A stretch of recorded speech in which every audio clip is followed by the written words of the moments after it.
आपके लिए असली सफलता क्या है? अच्छा दिखना, अच्छा स्वास्थ्य, अच्छी जॉब या फिर लोगों के द्वारा प्यार पाना? दरअसल इसमें कोई संदेह नहीं है कि ये सारे पॉइंट्स सफलता की तरफ इशारा करते हैं, पर एक ऐसा फैक्टर भी है जिसके बिना ये सब अधूरा है, और वो है वेल्थ। जैसा कि हम सब जानते हैं, wealth leads to success, success leads to a fulfilling life. एक सक्सेस सर्वे के रिजल्ट के मुताबिक वेल्थ क्रिएशन 78% जिम्मेदार है आपकी सफलता को निश्चित करने के लिए, जो कि बाकी फैक्टर्स से सबसे ऊपर आता है।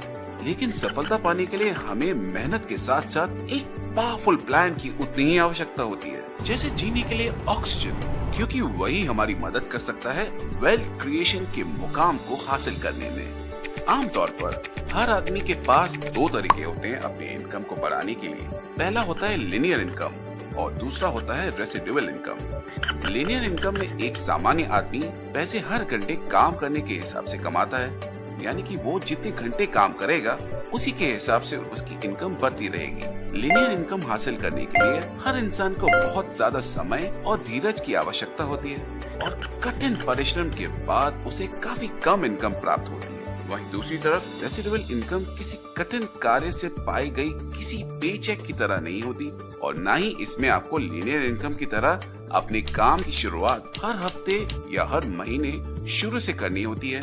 दूसरे शब्दों में कहें तो रेसिडुअल इनकम एक पैसिव सोर्स ऑफ इनकम है, जो कि आपको समय की सीमाओं से मुक्त कर देता है। रेसिडुअल इनकम में आपकी इनकम कंपाउंडिंग रेट से बढ़ती रहती है।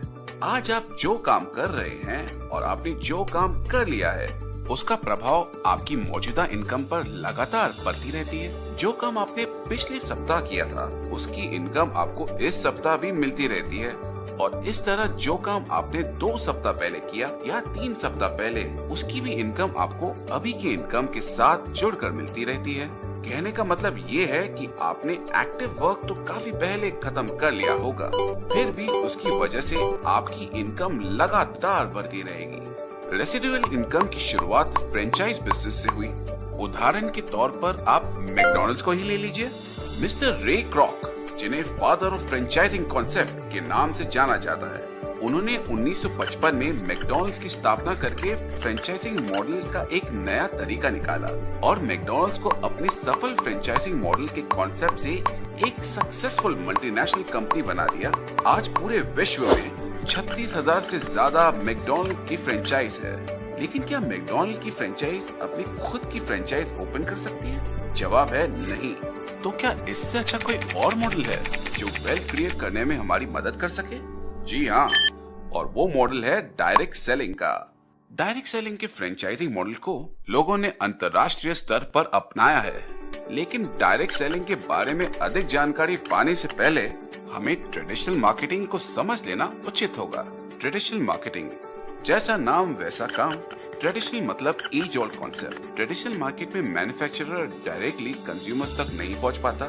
उनके प्रोडक्ट्स को कंज्यूमर्स तक पहुंचने के पहले बीच के सारे पड़ाव से गुजरना पड़ता है, जैसे कि CNF एजेंट, सुपर स्टॉकिस्ट, सब स्टॉकिस्ट, होलसेलर, रिटेल सेलर और कई सारे पड़ाव। और साथ ही उनकी एडवर्टाइजमेंट्स के लिए सेलिब्रिटीज को फीस भी बहुत ज्यादा देनी पड़ती है। ट्रेडिशनल मार्केट से कुछ नुकसान भी होते हैं, जैसे कि पैसिव कस्टमर्स, ब्रीफ एडवर्टाइजमेंट्स जिसमें ज्यादातर सिर्फ एक तरफा कम्युनिकेशन होता है, और मार्केटिंग के कुछ पुराने तरीके जो पुरानी एडवर्टाइजमेंट कैंपेनिंग के तौर तरीकों पर निर्भर रहते हैं, जैसे कि न्यूज़लेटर, बिलबोर्ड्स, फ्लायर्स या फिर न्यूज़पेपर प्रिंटिंग। कई सारी ट्रेडिशनल मार्केटिंग अपनाने वाली कंपनीज के द्वारा ये साबित हुआ है कि मार्केटिंग के ये ट्रेडिशनल तरीके प्रभावी जरूर होते हैं, पर इनमें रिस्क फैक्टर भी काफी ज्यादा शामिल रहता है। ये रिस्क फैक्टर्स कई कंपनीज के लिए काफी महंगे साबित होते हैं। अब वापस आते हैं डायरेक्ट सेलिंग पर। एक सामान्य भाषा में कहे तो डायरेक्ट सेलिंग मतलब आप अपने प्रोडक्ट की मार्केटिंग डायरेक्टली अपने कंज्यूमर से करते हो, वो भी आमने सामने बैठकर बात करके। ये काम कहीं भी हो सकता है, या तो उनके घर या फिर आप ही के घर पर। डायरेक्ट सेलिंग में कंज्यूमर ही डिस्ट्रीब्यूटर होता है, जिसमें वर्ड ऑफ माउथ एडवर्टाइजमेंट होने की वजह से लगभग 60% मार्केटिंग एक्सपेंस की बचत हो जाती है। इस बची हुई राशि को बिजनेस ओनर्स के बीच बांट दिया जाता है, जिससे वो अपने प्रोडक्ट्स को अन्य तरीकों से अपने कंज्यूमर्स तक प्रमोट कर सकते हैं। डायरेक्ट सेलिंग का फायदा कुछ इस प्रकार है। प्रोडक्ट्स की मार्केटिंग सीधा कंज्यूमर्स तक, फेस टू फेस इंटरेक्शन, घर से काम करने की आजादी, महिलाओं का सशक्तिकरण। तो आइए नजर डालते हैं डायरेक्ट सेलिंग की 3 महत्वपूर्ण बातों पर। डायरेक्ट सेलिंग में सारे डायलॉग सेलर और बायर के बीच में ही होते हैं।